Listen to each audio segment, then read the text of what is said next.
Okay, so ready to dive in. Today, we're going deep on this, well, it's a pretty wild text, actually, called A Glimpse into the Word.txt. And honestly, even the title's a bit cryptic. Definitely grabs your attention, right? Yeah, for sure. And it gets even more interesting when you see what it's about. Where should we even begin? Well, it all centers around John 1.1, and that whole in the beginning was the word passage, but, well, it takes a pretty unique approach. It's definitely not your typical Sunday school lesson. Not even close. It brings in this whole idea of the sacred Atlantean brotherhood, which I gotta admit, I'd never even heard of before. Yeah, they're a bit of an enigma, even within the text itself. It doesn't give you a super clear-cut definition. So mysterious. But before we get too lost in the mystery of it all, let's let's actually hear what the text itself has to say about this whole word thing. So it starts obviously with the John 1.1 quote, and then it kind of jumps right into interpreting the word. And well, it describes it as this like divine essence, the source of all creation, the creative force behind everything. He's presented almost like a universal principle, almost like a law of nature, but imbued with consciousness. Yeah, and that's actually something that really stood out to me as I was reading this.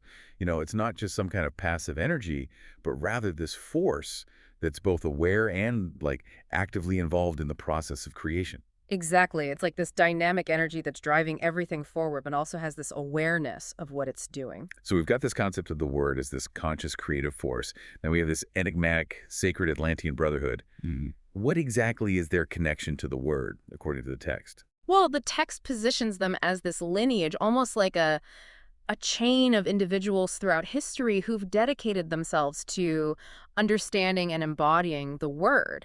It doesn't necessarily present them as a formal organization with like membership cards and meetings. Right, more like a shared understanding, a common thread running through their lives. Precisely. And their focus is on unlocking the power of the word within themselves, not just intellectually grasping the concept, but actually experiencing it, living it. Now that is fascinating, and that actually leads perfectly into one of the bolder claims the text makes.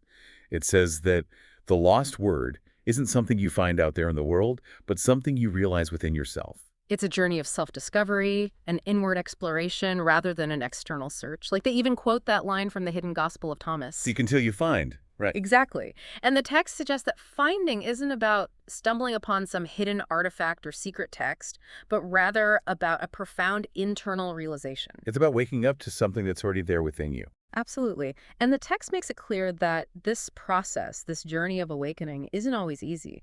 It talks about how challenging your old beliefs, really confronting those deeply ingrained ways of seeing the world, can be uncomfortable, even a bit unsettling. Definitely that whole growing pains thing, right?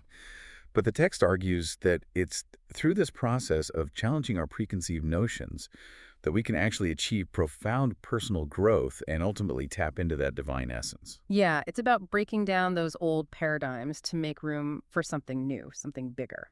So for our listeners out there who are, thinking, okay, this is all very interesting, but how do I actually do this? How do I connect with this word within myself? What are the practical steps involved? The text does offer some guidance, doesn't it? It mentions things like meditation, contemplation, introspection. Right, those practices that are really about cultivating that inner connection.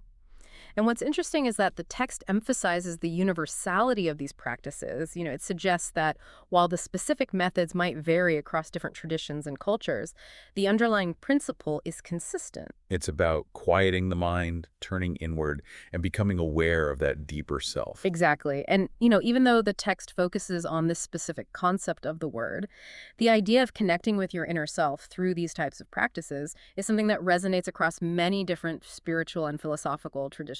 It's that common thread that ties together so many different approaches to, well, to understanding ourselves and our place in the universe. For sure. And speaking of big, profound ideas, the text doesn't shy away from, well, from making some pretty bold statements.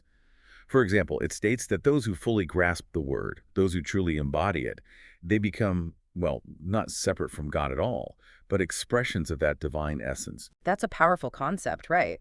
It ties back into the idea of the word as this interconnected force, the source of all creation. So if everything is ultimately an expression of the word, then when we tap into that essence within ourselves, we're essentially becoming part of that interconnected web. It's like we're all interconnected, all part of the same I don't know, the same cosmic fabric. Exactly. And our actions, our thoughts, our very being all become reflections of that divine word. It really makes you think, doesn't it? It does. So to bring this back to our listeners, we've been talking about this concept of the word, this divine essence, this creative force. We've explored the idea of the sacred Atlantean Brotherhood and their dedication to embodying the word. We've talked about the importance of challenging our beliefs and embracing the discomfort that comes with growth. But the question remains, what does all of this mean for us in our daily lives? How can understanding these concepts, these ideas, actually impact the way we live, the way we interact with the world, the way we see ourselves? That's the real question, isn't it? It is.